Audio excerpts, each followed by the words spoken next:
Helo pawb, Matt dwi'n dysgwr ym mis Awst. Dwi'n mynd am dro ar hyn o bryd, felly ro'n i'n meddwl baswn i'n dweud wrthoch chi am fy nhaith Cymraeg.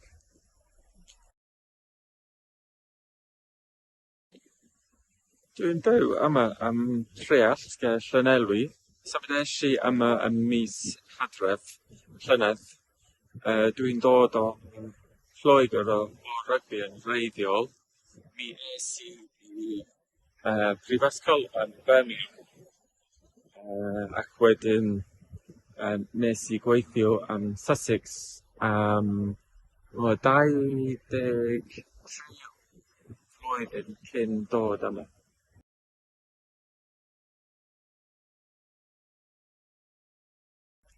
Dwi'n gweithio fel Cofrestrydd arbenigol mewn Iechyd Cyhoeddus. Mi fydde i'n ymgyngorydd mewn 5 mlynedd. Yn y byd Iechyd Cyhoeddus, da ni'n trio helpu pawb i fod ychydig yn fwy iechyd. Mae'n pwysig iawn i ni medru siarad efo pobl sy'n siarad Cymraeg a Saesneg. Mi nes i ffeindio allan am fy swydd newydd tua blwyddyn yn ôl, ac wedyn nes i ddechrau dysgu Cymraeg ar unwaith efo Duolingo. Mi nes i ddechrau dysgu Cymraeg ar-lein am mis Medi. Dwi newydd gorffen lefel sylfaen rhan 1. Dwi'n edrych ymlaen i ddechrau rhan 2 cyn bo hir. Mi es i Nant Gwrthein am wythnos ym mis Ebrill i ddysgu Cymraeg. Wel, mae'r lle arbennig. Mi nes i dysgu cymaint yno.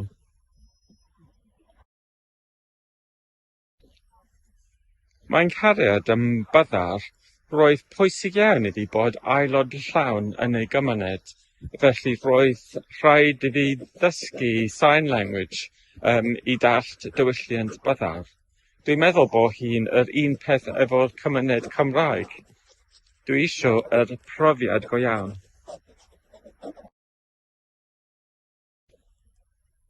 Dwi'n newydd ddechrau fy nhaith Cymraeg. Dwi'n trio siarad efo pobl yn y swyddfa yn Cymraeg. Dwi'n edrych ymlaen ar y dyfodol pan mi fydde i'n siarad Cymraeg yn rhugl. Triwch defnyddio adnoddau wahanol. Peidiwch â defnyddio dim ond ein cwrs. Grandiwch ar Radio Cymru a cerddoriaeth. Grandiwch ar S4C. Siaradwch efo cydweithwyr a phobl llwyr sy'n siarad Cymraeg. Rhaid i chi fynd i Nant Gwrthein. Cyfeillgar ydy fy hoff gair. Dwi di angen hynny'n aml ers byw yng Ngogledd Cymru.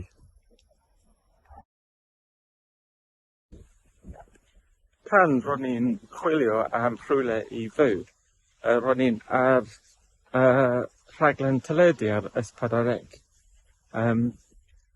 Symud i Gymru ydy ei enw.